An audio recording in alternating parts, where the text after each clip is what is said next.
Some important carbon compounds. आज हम पढ़ने वाले हैं कुछ इम्पोर्टेंट कार्बन कंपाउंड्स के बारे में। चलिए स्टार्ट करते हैं। सबसे पहला जो हमारा है वो इथेनॉल है। तो ये इथेनॉल है, तो ये तो समझिए ये अल्कोहल है, अल्कोहल है। अब इसको कॉमनली हम नाम जानते हैं कि इथाइल अल्कोहल। इसको हम जनरल नाम से क्या जानते हैं? Ethyl alcohol. और इसकी फिजिकल प्रॉपर्टीज की बात करें तो ये कलरलेस होता है आपका, इनफ्लेमेबल होता है लिक्विड, और ये मिक्सेबल होता है वाटर के साथ। किसी भी प्रोपोर्शन में इसको हम मिक्स कर सकते हैं वाटर के साथ। जैसे अल्कोहल में तो जनरली सबसे ज़्यादा यूज वाइन में किया जाता है। It has no effect of the litmus paper, और इसके पास क्या है कि कोई इफेक्ट नहीं रहता है आपका लिटमस पेपर पे। ना तो आपका रेड होता है और ना ही आपका ब्लू होता है, क्योंकि ना तो ये एसिड है और ना ये आपका बेस है। अगर केमिकल प्रॉपर्टीज की बात करें इथेनॉल की, तो ये सोडियम के साथ रिएक्शन करके आपका ये देखिए इथेनॉल है, तो ये इथेनॉल आपका सोडियम, डेट मीन्स ये CH3 CH2 और OH सोडियम के साथ रिएक्ट करके आपको, जहाँ पे ये हॉट कॉन्सेंट्रेशन क्या है आपका H2 4 का है, वो आपका कैटलिस्ट का काम करता है। ये 2H2 डबल बॉन्ड CH और आपका ONA का काम करता है, जो प्लस में क्या रहता है आपको वाटर देता है। अब आगे अगर इसकी डिहाइड्रेशन की बात करें,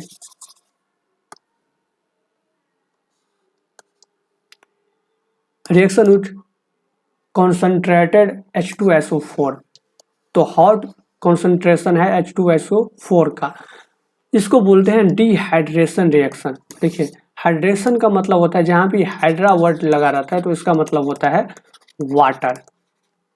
तो डिहाइड्रेशन का मतलब हो जाता है जहाँ से वाटर निकले, जहाँ से हम वाटर को निकालें, तो वो हो गया आपका डिहाइड्रेशन रिएक्शन।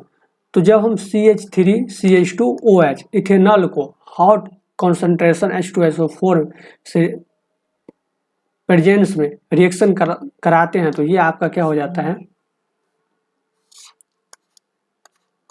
इथीन में चेंज हो जाता है। देखिए डबल बॉन्ड में चेंज हो जाता है। यहाँ पे आपका सिंगल बॉन्ड है, ये आपका चेंज हो जाता है डबल बॉन्ड में, और यहाँ से क्या निकल जाता है वाटर आपका। तो ये वाटर क्या हो रहा है, एज अ प्रोडक्ट हमको मिल रहा है। तो ये हो गया आपका रिएक्शन विथ कॉन्सेंट्रेटेड H2SO4, इसको बोलते हैं डिहाइड्रेशन रिएक्शन। क्लियर। अब देखते हैं डिहाइड्रेटिंग एजेंट क्या होता है। एजेंट उसको बोलते हैं जो कोई काम करवाए, वर्क करवाए। तो वर्क करने वाले को हम लोग एजेंट बोलते हैं, कि कोई भी एजेंट हो, लाइफ इंश्योरेंस का ही कोई क्यों ना एजेंट हो, तो उसको बोलते हैं एजेंट, जो कोई वर्क कराए। तो substance which removes water from ethanol, that means alcohols, is known as dehydrating agent. ऐसा एजेंट जो क्या करे, वाटर को रिमूव करे, तो उसको हम लोग बोलेंगे dehydrating agent. For example concentration of H2, ये आपका क्या है H2SO4, ये आपका है डिहाइड्रेटिंग एजेंट। ये क्या करता है कि वाटर को रिमूव करता है, वाटर को क्या करता है आपको रिमूव करता है। किसमें से? तो आपका अल्कोहल और इथेनॉल, इथेनॉल ही आपका अल्कोहल, तो इथेनॉल में से क्या करता है वाटर को रिमूव करता है। अब देखते हैं इसका यूज कहाँ किया जाता है। तो एज सॉल्वेंट हम करते हैं इसका, एंटीसेप्टिक में इसका यूज किया जाता है, और एंटीफ्रीज इन द ऑटोमोबाइल्स में किया जाता है इसका यूज। इथेनॉल का यूज हम करते हैं। अगर अब देखते हैं properties of ethanoic acid. Ethanol का तो देख लिया। अब सेकेंड जो हमारा है वो है इथेनोइक एसिड। इथेनोइक एसिड को कॉमनली हम कॉल करते हैं एसिटिक एसिड, कॉमन नाम से जानते हैं हम एसिटिक एसिड। ये बिलोंग करता है आपका group of acid call carboxylic acid. ये कार्बोजेलिक एसिड से बिलोंग करता है। Clear. 5 to 8% solution of acetic acid in the water is called vinegar and used widely as the preservative of in the pickles. That means कि हम लोग 5 से 8% ethanoic acid का use करते हैं वाटर में, तो वो आपका हो जाता है विनेगर। जनरली हम लोग विनेगर का बहुत यूज करते हैं। तो ये हो गया आपका इथेनोइक एसिड का प्रॉपर्टी। थोड़ा केमिकल देखते हैं प्रॉपर्टीज ऑफ इथेनोइक एसिड। तो reaction of ethanoic acid, esterification. Ethanoic acid reacts with absolute ethanol in the presence of an acid catalyst to give an ester. अब इथेनोइक एसिड क्या करता है, react करता है इथेनॉल से। ये presence of N acid catalyst, acid आपका catalyst का काम करता है यहाँ पे, और ये आपका देता है ईस्टर। दैट मीन्स ये आपका हो गया इथेनोइक एसिड, ये पार्ट ये इथेनॉल से रिएक्ट करता है। दैट मीन्स ये आपका हो गया इथेनॉल, एसिड आपका कैटलिस्ट हो गया, ये आपका हो गया ईस्टर। तो इथेनोइक एसिड इथेनॉल से रिएक्ट करके आपको देता है ईस्टर। इसी को बोलते हैं एस्टेरिफिकेशन रिएक्शन।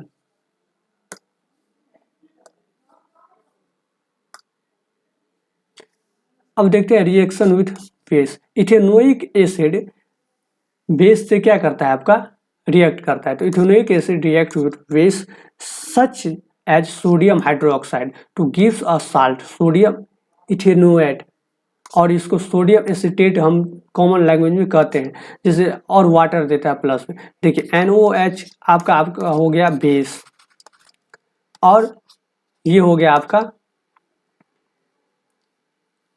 इथेनोइक एसिड, ये आपका हो गया इथेनोइक एसिड हो गया। और ये रिएक्शन के बाद क्या देता है, आपका सोडियम एसिटेट देता है। ये क्या देता है, सोडियम एसिटेट, इसको बोलते हैं आपको सोडियम एसिटेट, और प्लस में आपका वाटर देता है। तो ये हो गया जब रिएक्शन इथेनोइक एसिड किससे रिएक्शन करता है, बेस से। जनरली NOH आपका क्या है, एक बेस है। अब देखते हैं reaction with carbonates and hydrogen carbonates.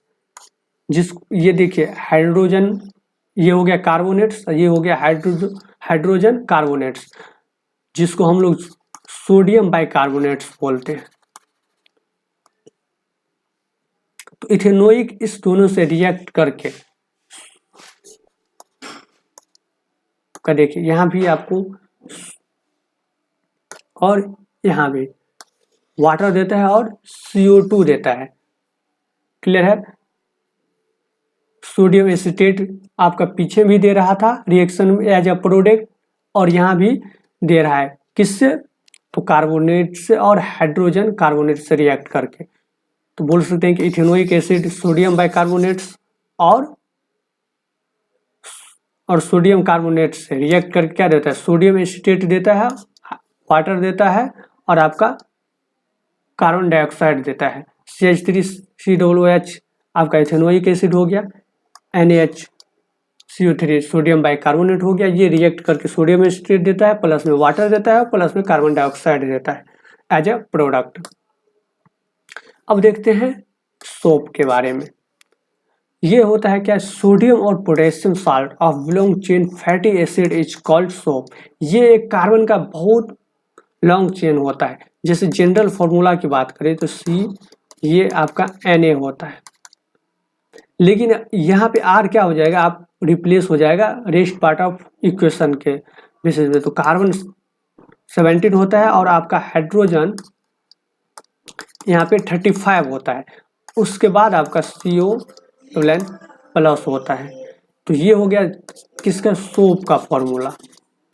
Soap का फॉर्मूला।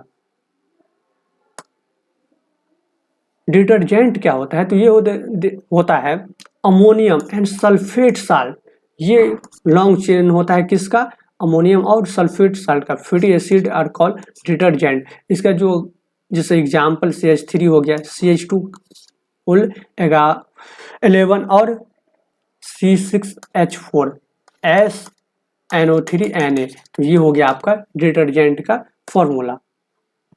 अब हार्ड वाटर किसको बोलते हैं और सॉफ्ट वाटर किसको बोलते हैं? तो हार्ड वाटर, देखिए, water that does not produce leather with soap is called hard water, और जो वाटर प्रोड्यूस करता है लेदर उसको बोलते हैं हम सोप।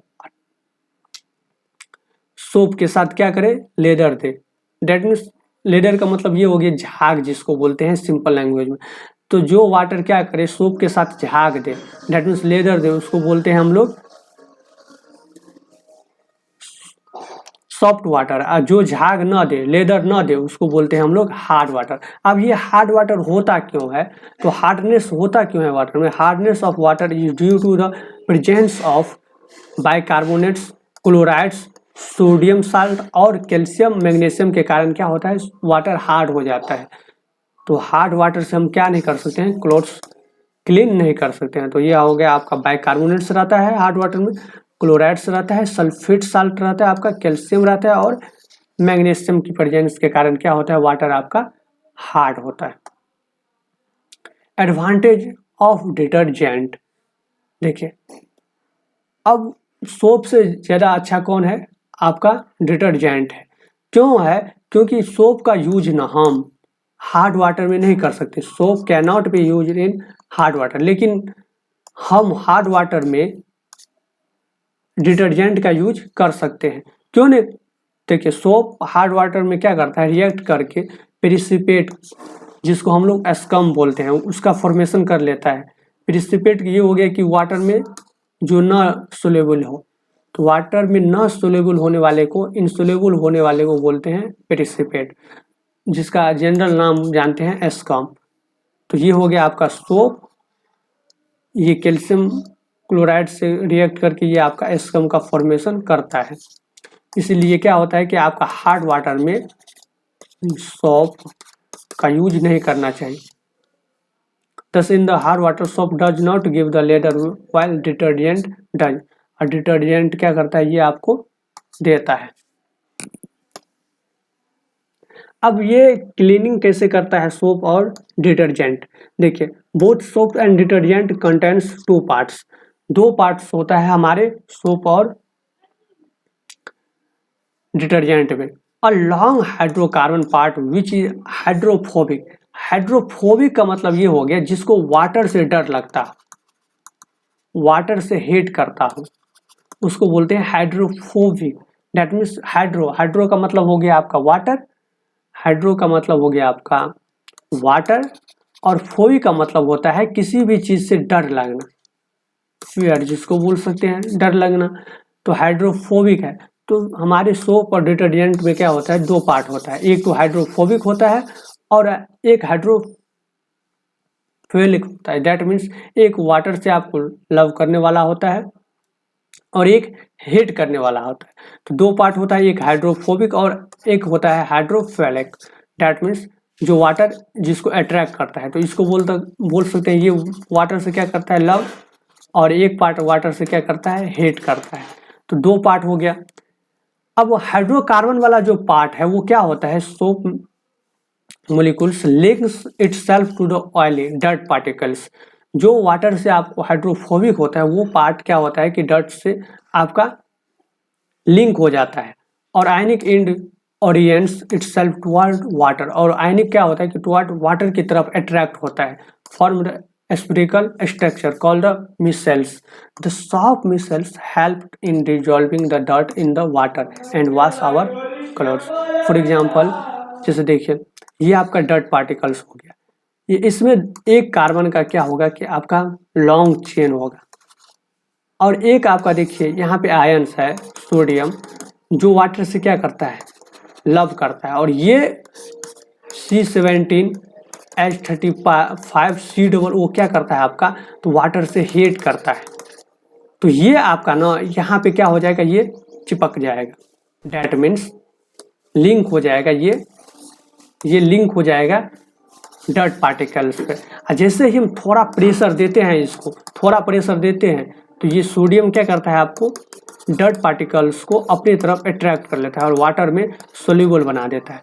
तो वाटर में क्या कर देता है, इसको सोल्यूबल कर देते हैं। इसीलिए जब भी हम सोप या डिटर्जेंट यूज करते हैं तो थोड़ा सा हमको उसमें प्रेशर डालना पड़ता है। या तो आप हैंड से प्रेशर डालिए, या तो वॉशिंग मशीन से आप क्या करता है, उसमें सेंट्रीफ्यूगल फोर्स के कारण वो दिया जाता है। तो दोनों फोर्स इसीलिए देते हैं क्योंकि ये मिसेबल क्या हो, आपका ये वाटर में सोल्यूबल हो जाए और हमारा क्लोथ्स साफ हो जाए। तो ये था कुछ इंपॉर्टेंट कंपाउंड्स ऑफ कार्बन। तो सोप भी आपका कार्बन और डिटर्जेंट भी आपका कार्बन। आई होप कि आपको ये समझ में आया होगा।